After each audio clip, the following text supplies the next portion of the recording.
my YouTube channel, and I want to make a little video about the Titanium 200 TIG machine. I've made a short a couple months ago about it, and the YouTube creator keeps saying I need to make a better video about this.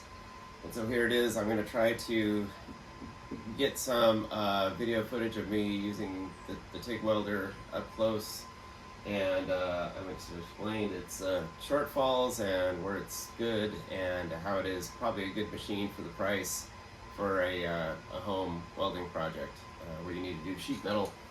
This is my 25 Roadster body that I've constructed myself, so I'm going to do a little welding on this tonight as well, so enjoy.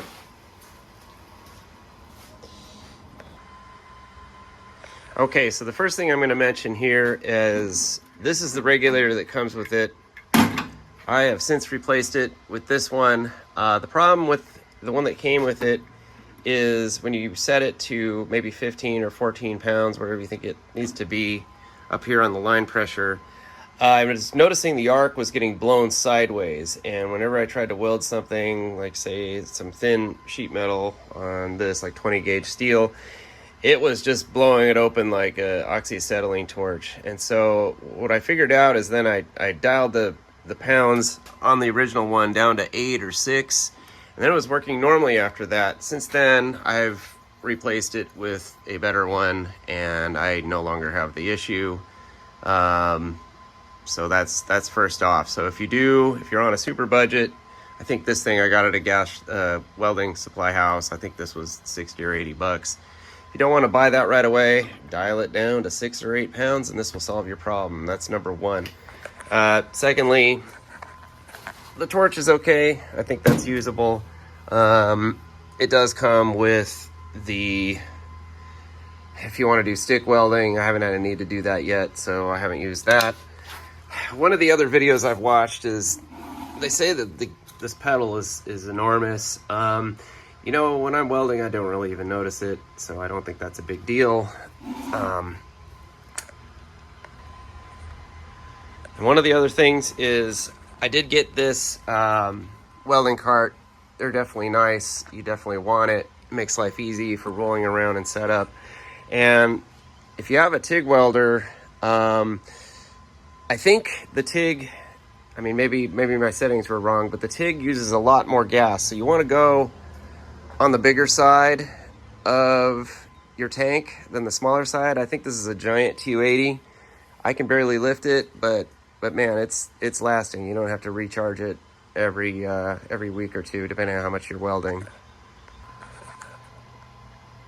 Okay, and lastly, before I start welding, it does run on 110 and the 220. It has a little adapter here. So I have tried to, that's the wrong way. I have tried to do some aluminum welding at home, and with 110, it's popping the 20 amp breakers in the box. So be prepared. You're gonna probably not be able to weld aluminum, since when you turn it to AC to do such, you probably half your power. And so I have done a little bit of very thin aluminum with it, but you're gonna need 220 if you want to do aluminum. But this thing is I'm just trying to get my feet wet with the sheet metal. I've done a lot of it with this. It works fine for 20 gauge sheet metal and probably some thicker stuff. But just be aware, if you're gonna use it at your house and you've got the 110, you may not have enough power. So you're gonna need to have an electrician run the two 110s out to your garage and put a sub panel, or do some other tricks. I've heard about guys, I may even do it myself, where you take two 110s and just run 2 extension cords and make an outlet for that. Don't recommend it. You should get an electrician, but there's some guys have used that option. Okay, so lastly, they do have a very inexpensive, it uses MIG wire, but it's a gasless MIG. I forget what you call it. It's a GTAR or something else. Anyway, these things are like 139 bucks. If you get some good quality wire at your steel yard, the flex core wire, these things work, and it makes a nice little rig if you just want to be able to do something quickly. just fire this thing up, make a couple welds and turn it off. It works awesome. That's just a little side note. Okay, so I've got it plugged in to my 110. Again, I'm only doing sheet metal. So the fan does get quieter. It does power up. Yeah, see, there it is. So here's your settings. So I'm just gonna do DC because I'm gonna be doing steel, but if you wanted to do stick welding or AC is for aluminum. But I'm gonna do this. I've been having good luck with 50 to 55 with the 20 gauge steel that I've been working with.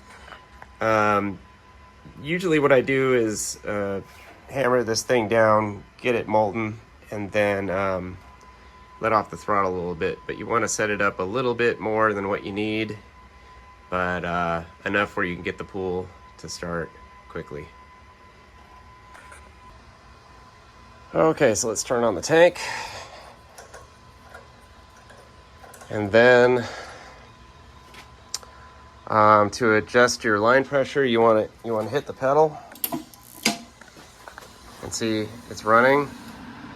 So I was getting about 12. Let's try that.